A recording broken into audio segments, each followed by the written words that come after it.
नमस्कार, स्वागत है आपका भारत निर्माण समिट 2026 में। मैं हूं आपके साथ आशा झा और रोहित कपूर जी हमारे साथ हैं। और इंफ्रास्ट्रक्चर या निर्माण की दुनिया में कहा जाए तो स्टील सिर्फ एक मटेरियल नहीं है, बल्कि ये विकास की नींव है। जिस तरीके से डेवलपमेंट्स होते हैं इंफ्रास्ट्रक्चर का, आप देखते हैं सड़कों का जाल बिछते दिखते हैं, या फिर नए नए डेवलपमेंट्स होते दिखते हैं जिसमें एयरपोर्ट्स तक शामिल हैं, जो विकास की नई गाथा कहते हैं। उन तमाम चीजों में कहीं ना कहीं एक बहुत महत्वपूर्ण रोल अदा कर रहे हैं। और अगर आप चाइना को हटा दें तो चाइना से बाहर सबसे बड़ा स्टील ट्यूब्स निर्माता के तौर पर उभरता हुआ, आपको बहुत बहुत इस बात की बधाई देती हूं मैं। एपीएल अपोलो ट्यूब्स चाइना के बाहर सबसे बड़े स्तर पर उभरता हुआ, और भारत में कहा जाए तो 50% हिस्सेदारी। बिल्कुल, थैंक यू आशा जी। सबसे पहले मैं न्यूज़ 24 का धन्यवाद करता हूं। एपीएल अपोलो ट्यूब्स सिर्फ एक ट्यूब निर्माता नहीं है। इस देश के इंफ्रास्ट्रक्चर के प्रोग्रेस, या आप किसी भी नए इंफ्रा प्रोजेक्ट या पुराने इंफ्रा प्रोजेक्ट, आज से 15 साल पहले का भी बोलूं या अभी रिसेंट भी बोलूं, तो सब जगह एपीएल अपोलो एक प्रिंसिपल सप्लायर रहा है कंस्ट्रक्शन मटेरियल का। स्टील ट्यूब्स आज की डेट में हर जगह हर एक चीज को रिप्लेस कर रही है। जैसे हिस्टोरिकली पहले हमारा कंक्रीट में मैक्सिमम कंस्ट्रक्शन होता था, आज की डेट में जितने भी नए प्रोजेक्ट्स हैं, सभी प्रोजेक्ट्स में धीरे धीरे कन्वर्जन स्टील की तरफ जा रहा है, चाहे वो प्री इंजीनियर्ड बिल्डिंग स्टील हो या ट्यूबुलर कंस्ट्रक्शन हो। मेजरली सबसे बड़ा एडवांटेज इसमें ये मिलता है कि आपका जो टाइम ऑफ कंस्ट्रक्शन है दैट रिड्यूसेस, वो करीबन 40 से 50% के करीब कम हो जाता है।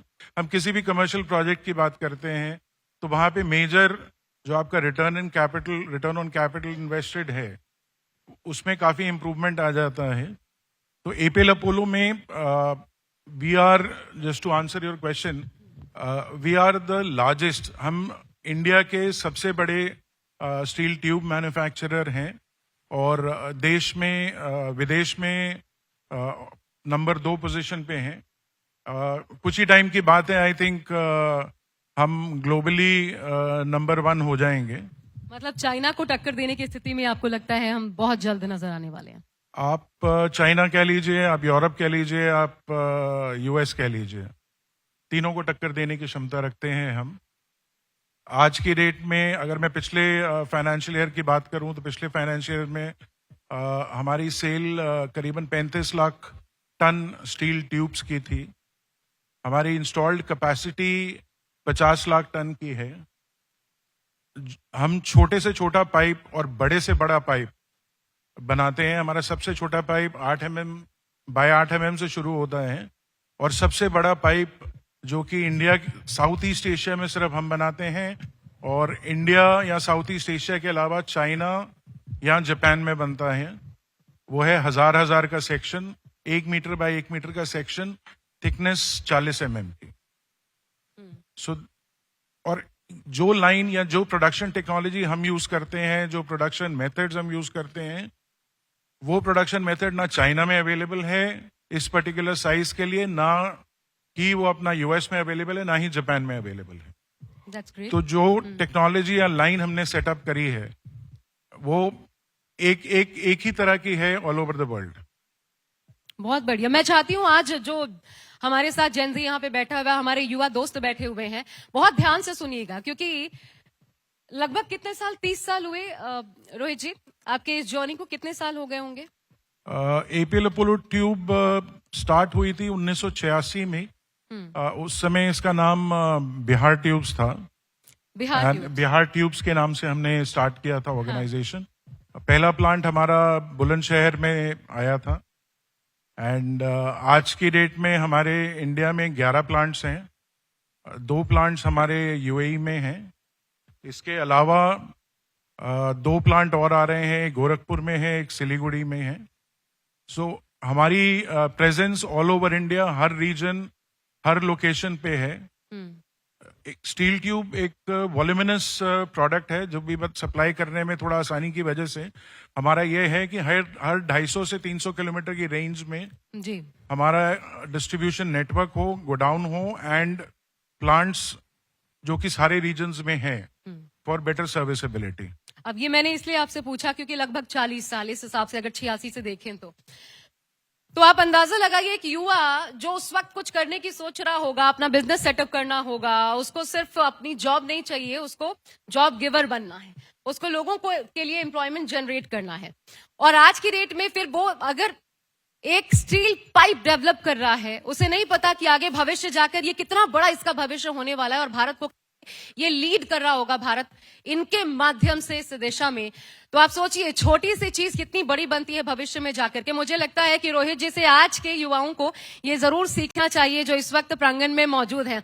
आप क्या बताना चाहेंगे, इस जेनजी को क्या बताना चाहेंगे? क्योंकि हम जब भारत निर्माण की बात कर रहे हैं रोहित जी, तो वो इसी युवा के साथ संभव है, इनके सपनों के आधार पर संभव है। सपने देखें, कितनी मजबूती से देखें, किस किस दिशा में देखें और कितने अपने आप को खुद को कितना चैलेंज करना है।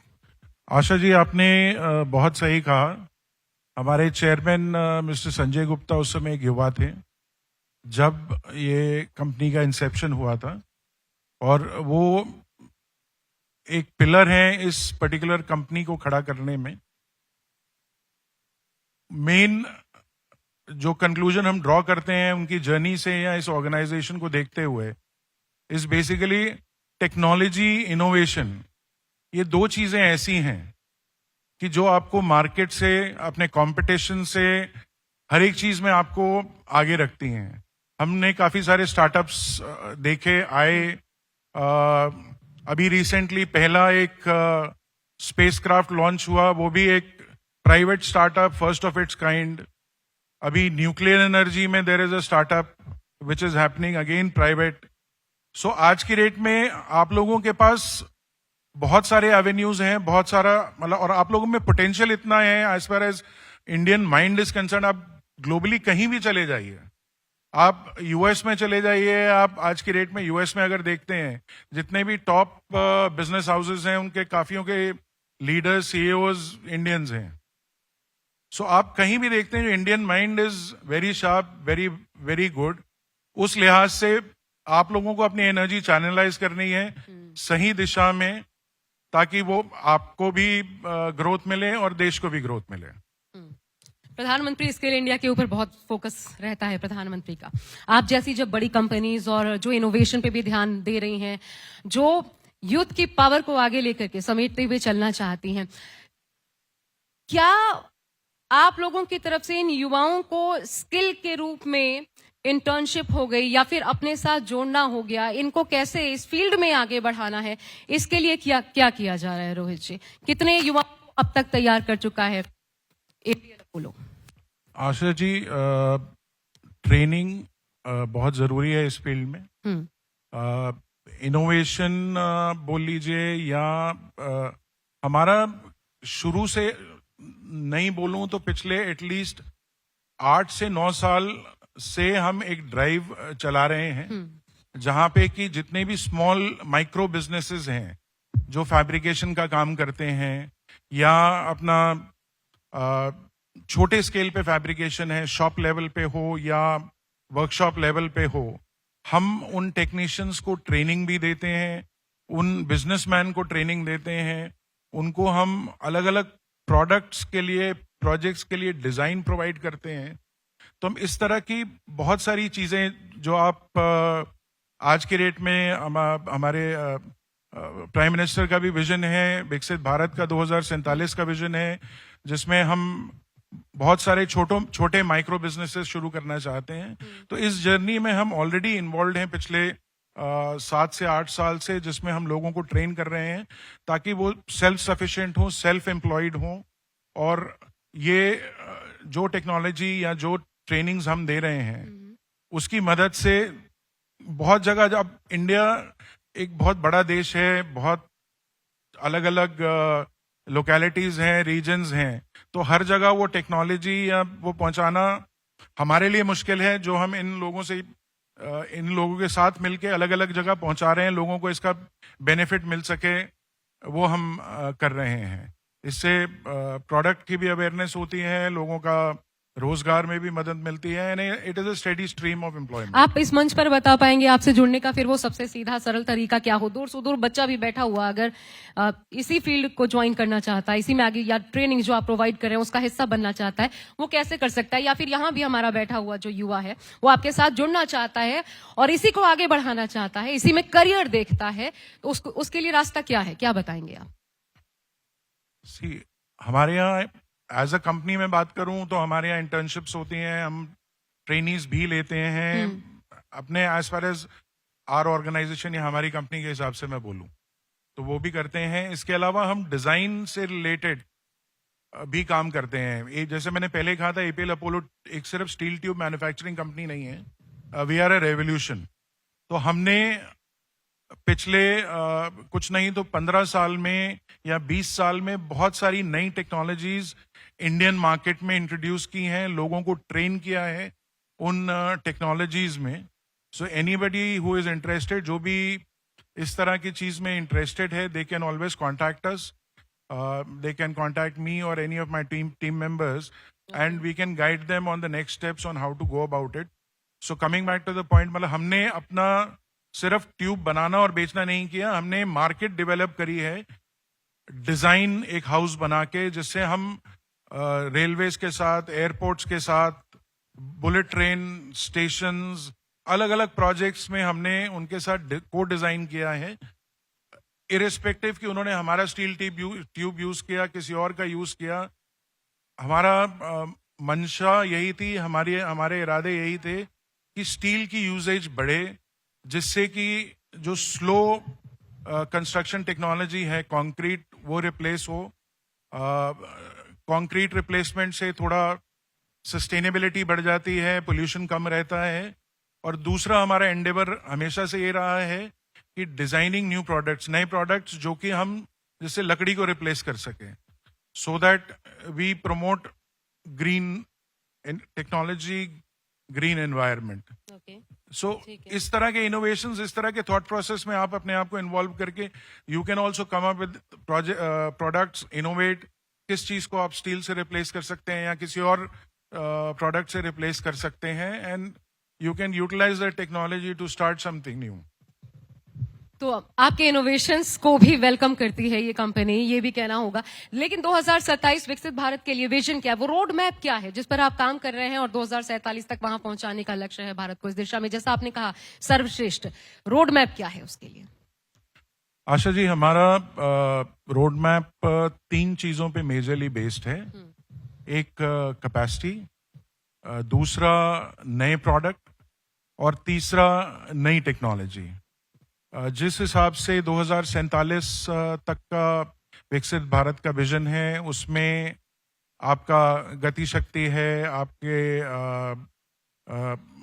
बहुत सारी योजनाएं हैं जिनमें हम इन्वॉल्व हैं या जिनके लिए हम इस समय काम कर रहे हैं। अब सागर पोर्ट्स हो गए, आपका सागर माला हो गया, भारत माला हो गया, या जितने भी इस तरह के प्रोडक्ट्स हैं।